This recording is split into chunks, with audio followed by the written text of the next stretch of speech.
अस्सलाम वालेकुम। मेरा नाम है जासिफ हाशमी और ये है Toyota land cruiser 200 series 2018 model. ये लैंड क्रूजर 200 सीरीज का ZX वेरिएंट है, यानी कि टॉप ऑफ द लाइन। और इसमें छोटी बहुत सारी ट्रिम्स आती हैं, AX, GX, GXR, AXG, लेकिन ये गाड़ी टॉप ऑफ द लाइन है और इसमें वो हर चीज़ ऑफर की गई है जो कि लैंड क्रूजर ऑफर कर सकती है, जैसा कि auto tailgate, cool box, height control, memory seats, इस तरह की बहुत सारी चीज़ें इसमें आती हैं। प्लस इसमें कुछ और मॉडिफिकेशन भी की गई हैं, जैसा कि इसकी ग्रिल ब्लैक आउट है। फिर इसके अलावा लाइट स्पीड गाड़ी में थोड़ी बेहतर हैं, जी फ्रंटियर जैसी हैं। साइड मिरर भी इसके जी फ्रंटियर जैसे हैं और इसके अलावा रिम भी इस गाड़ी में जॉस के लगे हुए हैं, जो कि अच्छे रिम हैं और डिज़ाइन के लिहाज से तो मेरे ख्याल से काफ़ी मज़ेदार लग रहे हैं और बाकी सारी वीएट से स्टैंड आउट कर रहे हैं। इस तरह की एक ब्लैक वीएट भी यहाँ पे अवेलेबल है, मैंने उसका रिव्यू किया हुआ है। ये गाड़ी वाइट में है और आफ्टर मार्केट रिम्स के साथ है। लैंड क्रूजर रिम्स के साथ काफ़ी अच्छी लगती है और अगर आपने इसके बारे में कोई इन्फॉर्मेशन लेनी है तो आप इस दिए गए नंबर पर कॉल कर सकते हैं या फिर आप साइकिल मोटरस्पोर्ट को विजिट कर सकते हैं, जो कि रावलपिंडी में DH2 के गेट 1 के ऑपोजिट लोकेटेड है। साइकिल मोटर्स के टोटल 2 ब्रांचेस हैं, एक रावलपिंडी में मरी रोड पे और फिर एक रावलपिंडी में ये वाली ब्रांच। इन दोनों ही ब्रांचेस पे गाड़ियों की बाइंग एंड सेलिंग के साथ साथ गाड़ियों के काम भी किए जाते हैं, जैसा कि tints, wrap, ceramic coating, PPF, graphene coating. यहाँ पे गाड़ियाँ फेसलिफ्ट भी की जाती हैं और इसके अलावा यहाँ फिर एक पेंट बूथ भी अवेलेबल है। तो गाड़ियों की मॉडिफिकेशन, बाइंग एंड सेलिंग या कार केयर वगैरह के किसी भी तरह के काम के लिए cycle Motors and cycle motorsports is the place. Overall, it's a great Land Cruiser, and today I'm going to review it. Let's start with the exterior of this car. Looks के लिहाज से Land Cruiser 200 सीरीज सही giant है और इसको 2 बार facelift किया गया था। ये इसका सेकंड फेसलिफ्ट है जिसमें इस गाड़ी का पूरा ही फ्रंट एंड चेंज कर दिया गया, जिसमें इसका बोनट नया आ गया था, फेंडर्स नए हैं, हेडलाइट नई है, ग्रिल नई है, बम्पर्स नए हैं, बॉडी किट्स वगैरह तो ऑब्वियसली इसमें नई ही हैं। फीचर्स भी यहाँ पे बहुत इंप्रूव कर दिए गए थे और उसके अलावा ये गाड़ी वर्ल्ड वाइड एक चीज़ की वजह से बहुत ज़्यादा बिकती है और वो है इस गाड़ी की रीसेल वैल्यू और उसकी मेन वजह है इस गाड़ी की ड्यूरेबिलिटी। ये गाड़ी बहुत सारा ड्यूरेबल है और आराम से 20-25 साल निकाल जाती है। ये सब मैं कवर करूँगा अभी इस रिव्यू में डिटेल में। फिलहाल अगर बात कीजिए इस गाड़ी के फ्रंट एंड की, तो यहाँ फीचर्स काफ़ी अच्छे दिए गए हैं। इस तरह से कि इस गाड़ी की हेडलाइट जो हैं ये बाइजोनल प्रोजेक्शन लेंस के साथ हैं, लो हाई के लिए अलग अलग दिए गए हैं और इसके अलावा इसमें फिर DRL भी ऐड कर दी गई थी 2015 से ऑनवर्ड्स। वीएट की ये शेप 2015 से ऑनवर्ड्स आई थी और 2022 तक आई थी। फिर इसकी नई शेप आ गई LC300 सीरीज, वो गाड़ी डिफरेंट है। ये गाड़ी बहुत ज़्यादा पॉपुलर रही है और ये एक आखिरी V8 है। LC300 सीरीज अब V6 है। बाकी इसके अलावा फीचर यहाँ पे डिसेंट दिए गए हैं, इस तरह से कि इसमें हेडलाइट वॉशर आते हैं, फॉग लेंस ये गाड़ी ऑफर करती है और उसमें रडार भी आता है। फिर ये गाड़ी फ्रंट पे एक कैमरा भी देती है क्योंकि इसमें 360 डिग्री कैमरा सेटअप भी आता है, लेकिन ये फीचर्स रेंज रोवर से कम है कंपैरेटिवली। रेंज रोवर्स, कैडिलैक्स, इस कैटेगरी में भी बहुत सारी गाड़ियाँ आती हैं जो कि इससे बेहतर फीचर्स ऑफर करती हैं, लेकिन वो सारी गाड़ियाँ रिलायबिलिटी के लिहाज से इससे आधी भी नहीं है।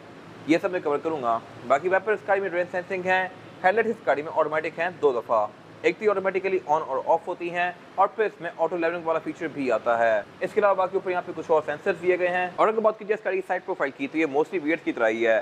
V8 को 2 बार फेसलिफ्ट किया गया था, ये इसका सेकंड फेसलिफ्ट है और इसमें ये वाले फेंडर्स नए दे दिए गए थे। अब इसमें काफ़ी स्ट्रॉन्ग करेक्टर लाइन दी गई है जो कि पहले नहीं थी और इसके अलावा साइड मिरर भी V8 में ZX के अंदर बहुत सारा इक्विप्ड आते हैं। इसके मैंने AX वर्जन का रिव्यू भी किया हुआ है, उनके रिव्यू आप जाके हमारे चैनल पर देख सकते हैं। वो गाड़ी बिल्कुल स्ट्रिप डाउन होती है, उसमें साइड मिरर इवन रिट्रैक्टेबल भी नहीं होते और हीटेड वगैरह वाला फीचर भी इसमें नहीं आता, ना ही ब्लाइंड स्पॉट मॉनिटर्स आते हैं, जो कि इस कार के केस में इसके साइड मिरर बहुत ज़्यादा इक्विप्ड हैं। इस तरह से कि रिट्रैक्टेबल भी हैं, एडजस्टेबल भी हैं, इनमें ऑटो डिमिंग वाला फीचर भी है और इसके अलावा इसमें फिर ब्लाइंड स्पॉट मॉनिटर्स भी दिए गए हैं।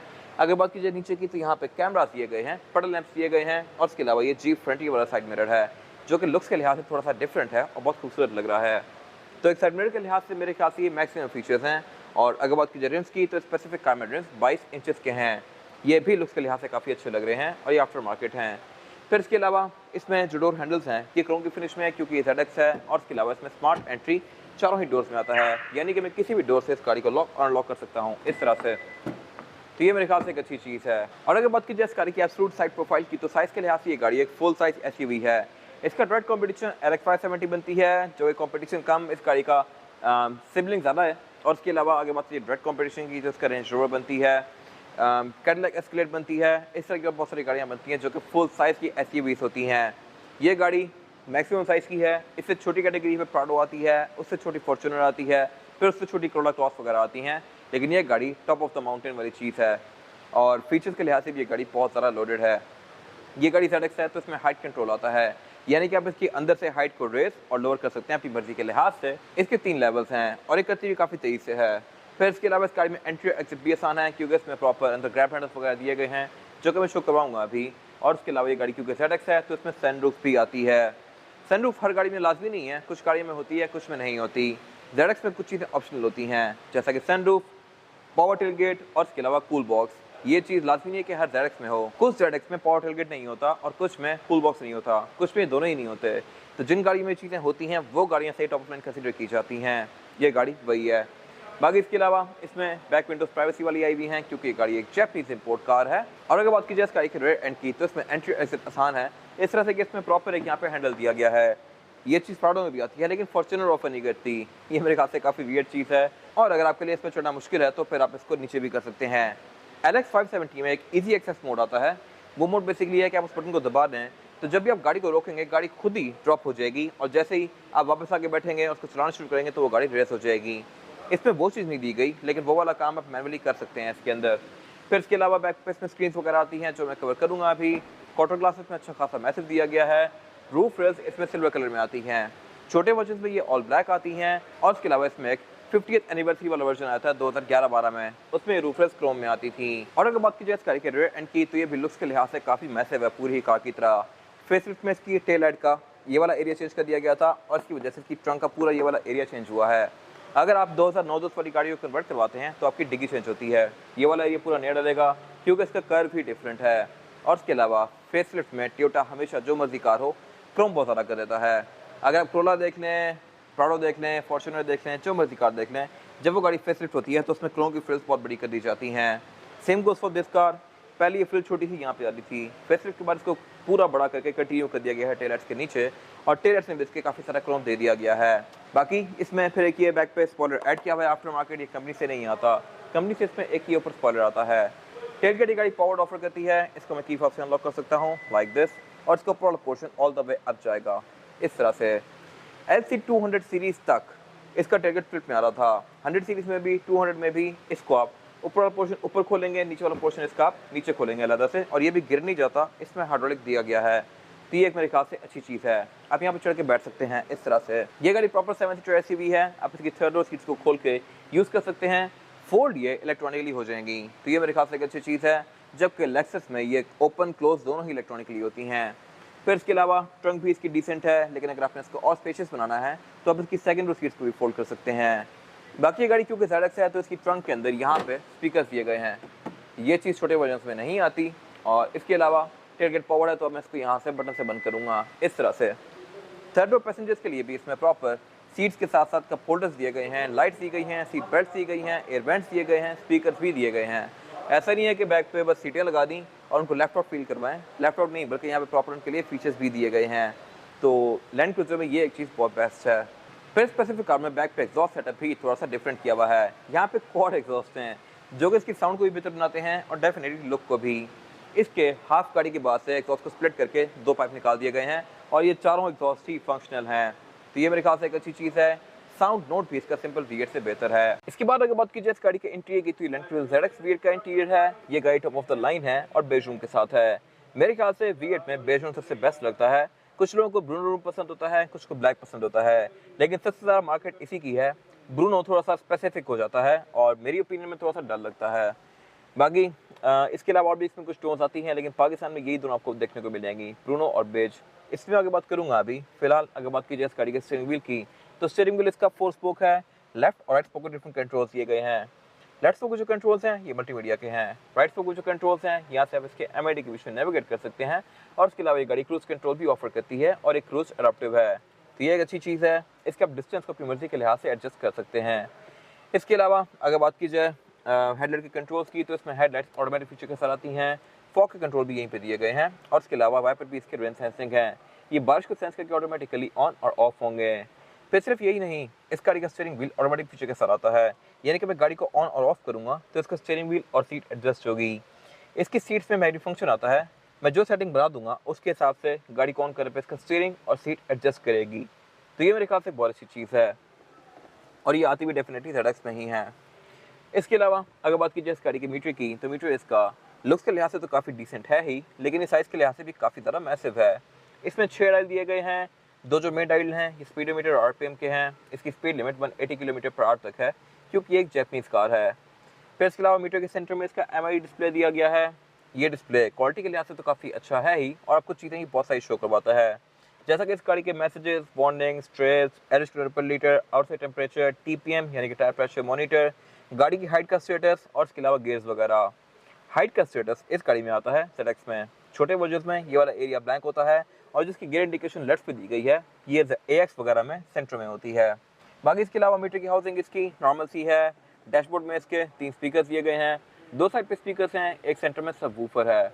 ये चीज़ भी सबवूफर वाली ZX में आती है। उसके नीचे पे इसकी मल्टीमीडिया स्क्रीन दी गई है और ये स्क्रीन भी फीचर्स के लिहाज से डिसेंट है।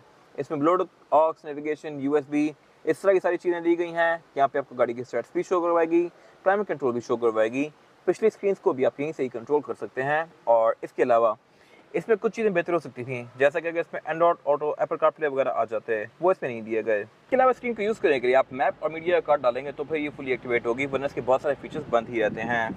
बाकी इसके आसपास एलिमेंट्स दिए गए हैं। A1 का डिज़ाइन इसका फेसलिफ्ट के बाद चेंज कर दिया गया था, पहले ये थोड़े डिफरेंट थे। फिर इसके अलावा नीचे कुछ फिजिकल बटन दिए गए हैं स्क्रीन को यूज़ करने के, और नीचे स्क्रीन दी गई है जो कि क्लाइमेट कंट्रोल का टेम्परेचर शो करवाती है आपको। By the way climate control भी ये गाड़ी 4 जोन ऑफर करती है, यानी कि ड्राइवर, पैसेंजर और बैक पे दोनों पैसेंजर्स के लिए अलग अलग जोन दी गई हैं। यानी कि अगर यहाँ पे फुल AC चल रहा है तो यहाँ पे आप हीटर भी चला सकते हैं, सेम गोज फॉर बैक। और इसके अलावा फिर नीचे यहाँ पे इसके क्लाइमेट कंट्रोल के फिजिकल बटन दिए गए हैं, CD का इंसर्ट दिया गया है और नीचे इसका वॉल्यूम अप डाउन का और ट्यून करने का नॉब दिया गया है। फिर इसके अलावा पुश स्टार्ट इसमें टॉम्स की वर्जन के साथ है, जो कि मॉडिफिकेशन कंपनी है जिसने इस गाड़ी को मॉडिफाई किया हुआ है।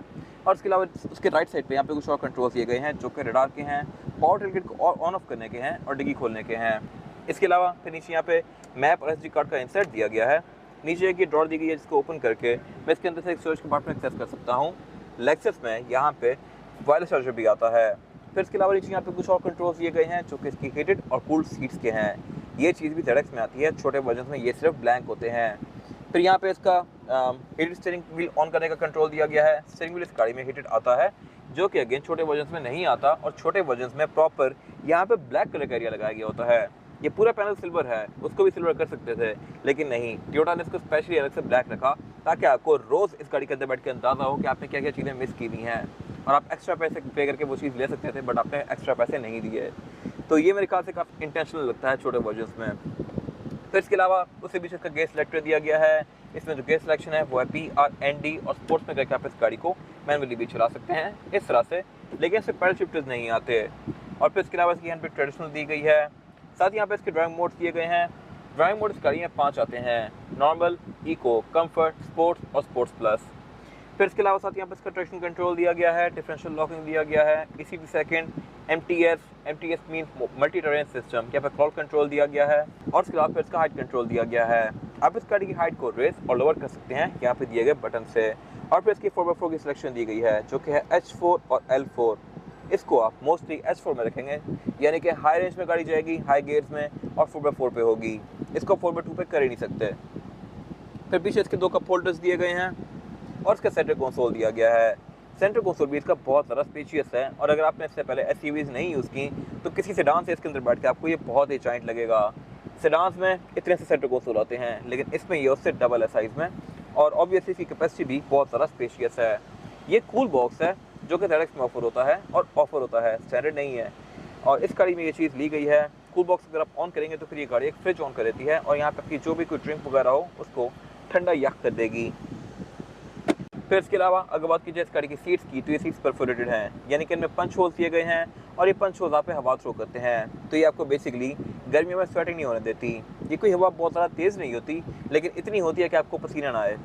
और फ्रंट पे दोनों सीट्स इलेक्ट्रॉनिकली एडजस्टेबल हैं, इनको मैं इलेक्ट्रॉनिकली ही आगे पीछे भी कर सकता हूँ, ऊपर नीचे भी कर सकता हूँ। इनमें लंबा सपोर्ट भी आता है और थाई सपोर्ट भी आता है। बाकी अगर बात की जाए सीट के कंट्रोल्स की, तो ये सीट्स ऑटोमेटिक फीचर के साथ आती हैं, यानी कि मैं 3 यहाँ पे सेटिंग बना सकता हूँ, और इन तीनों के हिसाब से गाड़ी जब भी मैं इसके अंदर बैठूंगा तो इसका स्टीयरिंग और सीट एडजस्ट करेगी, जो कि मैंने पहले बताया है। विंडोज़ गाड़ी में सारी ही सिंगल टैप वाली आती हैं, इनको मैं सिंगल टैप से फुली रोल डाउन या रोल अप कर सकता हूँ लाइक दिस। और उसके बाद यहाँ पे कुछ और कंट्रोल्स भी दिए गए हैं, जैसा कि RSCA ऑफ का, रोड सेंसिंग कर्टन एयरबैग्स का। फिर इसके अलावा साइड मिरर का फीचर दिया गया है। साइड मिरर इस गाड़ी में ऑटो रिट्रैक्टेबल आते हैं, तो मैं इनको यहाँ से एडजस्ट कर सकता हूँ, और बाकी यहाँ पे जो फीचर्स दिए गए हैं वो सेल्फ एक्सप्लेनेटरी हैं। फिर इसके अलावा अगर बात की जाए वैनिटी मिरर की, तो इसमें ड्राइवर और पैसेंजर दोनों के लिए दिए गए हैं। फिर लाइट जो कि LED में है, केबल लाइट्स भी इसकी LED में आती हैं, जिनको मैं बटन से ऑन करूँगा लेक्सस में ये टच से ऑन हो जाती हैं। रेयर पैसेंजर्स के लिए सीटिंग कैपेसिटी कितनी है भी बैक पे अच्छी खासी स्पेशियस है। मेरे पास लेगरूम का यहाँ पे बिल्कुल भी इशू नहीं है और हेडरूम का भी। और चौड़ाई में भी गाड़ी क्योंकि काफ़ी ज़्यादा चौड़ी है तो यहाँ पे आराम से 3 से 4 लोग बैठ सकते हैं। और बाकी यहाँ फीचर्स तो बहुत ज़बरदस्त दिए ही गए हैं। इस तरह से कि इसमें रेयर पैसेंजर्स के लिए 2 क्लाइमेट कंट्रोल की जोन्स दी गई हैं, यानी कि फ्रंट की तरह ही बैक पे मैं यहाँ पे एसी यहाँ पे हीटर चला सकता हूँ और इसके अलावा बैक पे सीट्स हीटेड भी आती हैं। सिर्फ यहाँ पे सीट्स में एक फीचर मिसिंग है और वो है कूल्ड सीट्स का। ये कूल्ड नहीं है। LC300 सीरीज में सीट सब कूल्ड भी आ गई हैं। और इसके अलावा रेयर पैसेंजर्स के लिए इसमें स्क्रीन दी गई हैं। इन स्क्रीन को मैं रिमोट यूज़ कर सकता हूँ। रिमोट इसमें यहाँ पे दिया गया होता है और ये एक ही रिमोट है जिससे मैं लेफ्ट और राइट की स्क्रीन को अलग अलग यूज़ कर सकता हूँ। फिर इसके अलावा इन स्क्रीन के साथ मैं अपना फ़ोन भी कनेक्ट कर सकता हूँ यहाँ से और वॉल्यूम रेस लोड कर सकता हूँ। और बाकी ये स्क्रीन टच में नहीं है तो ये मेरे ख्याल से एक वियर्ड चीज़ है। LC300 सीरीज़ में ये अब टच में भी आ गई हैं। फिर इसके अलावा रेयर पैसेंजर्स के लिए क्लाइमेट कंट्रोल के जो वेंट्स दिए गए हैं वो पाँव पे भी हैं, यहाँ सेंटर में भी हैं और फिर ऊपर सर पे भी हैं। तो ये गाड़ी यहाँ पे हर तरफ से हवा थ्रो करेगी। और अगर बात कीजिए स्पीकर्स की तो बैक पे स्पीकर्स में डोर्स में तो दिए ही गए हैं। डोर में एक ट्विटर है, नीचे स्पीकर है और फिर एक ऊपर यहाँ सर के ऊपर भी स्पीकर दिया गया है। Same goes for front passengers, उनके भी सर के ऊपर स्पीकर दिए गए हैं। तो साउंड एक्सपीरियंस भी इस गाड़ी में बहुत ज़बरदस्त होने वाला है। स्पीकर की गाड़ी टोटल 18 ऑफर करती है। इसके अलावा बैक पे थर्ड रो पैसेंजर्स के लिए भी ऊपर एयर वेंट्स दिए गए हैं, कप होल्डर्स वगैरह दिए गए हैं जो कि मैं कवर कर चुका हूँ। और रेयर पैसेंजर्स के लेग रूम को खुला बनाने के लिए मैं इन सीट्स को आगे पीछे कर सकता हूँ। ये अगेन मेरे ख्याल से एक अच्छी चीज़ है। ये सीट्स भी इलेक्ट्रॉनिकली आगे की जा सकती हैं इस तरह से और रेयर पैसेंजर्स के रूम को खुला बनाया जा सकता है। आगे ये काफ़ी हद तक जाती हैं। और इसके अलावा बैक भी इनकी मैं एडजस्ट कर सकता हूँ इस तरह से।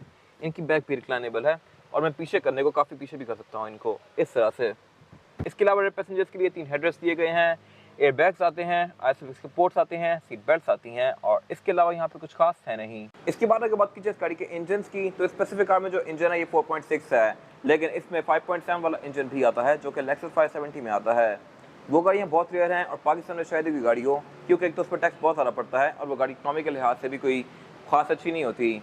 ये गाड़ी भी सफिशिएंट है पावर के लिहाज से। ये ऑल टाइम 4x4 है भी V8 4.6 है, लेकिन परफॉर्मेंस फिगर्स के अच्छे खासे मैसिव हैं और ये गाड़ी आराम से अपने कंपटीशन के साथ कम्पीट कर सकती है। इसके कंपटीशन रेंज रोड बनती है, लेकिन 2018-19 से ऑनवर्ड्स वो गाड़ी P400E आ रही है जो कि 2.0 होती है। तो मेरे ख्याल से ये इंजन उससे ज़्यादा पावरफुल है। डेफिनेटली टग ऑफ वॉर में ये गाड़ी आराम से उसको बीट कर सकती है। और बाकी अगर बात कीजिए स्पेसिफिक गाड़ी की तो ये आपको कहीं भी अंडर पावर फील नहीं होगी। अगर बात कीजिए एवरेज की तो ये गाड़ी आपको तकरीबन 5 से 6 किलोमीटर पर लीटर तक की दे सकती है, जो कि आपके ड्राइविंग पैटर्न के ऊपर डिपेंड करती है। अगर आप इसको रफ यूज़ करेंगे तो ये गाड़ी 4 तक भी आ सकती है। और इसके अलावा बाकी ट्रांसमिशन इसमें ऑटोमेटिक ही आती है।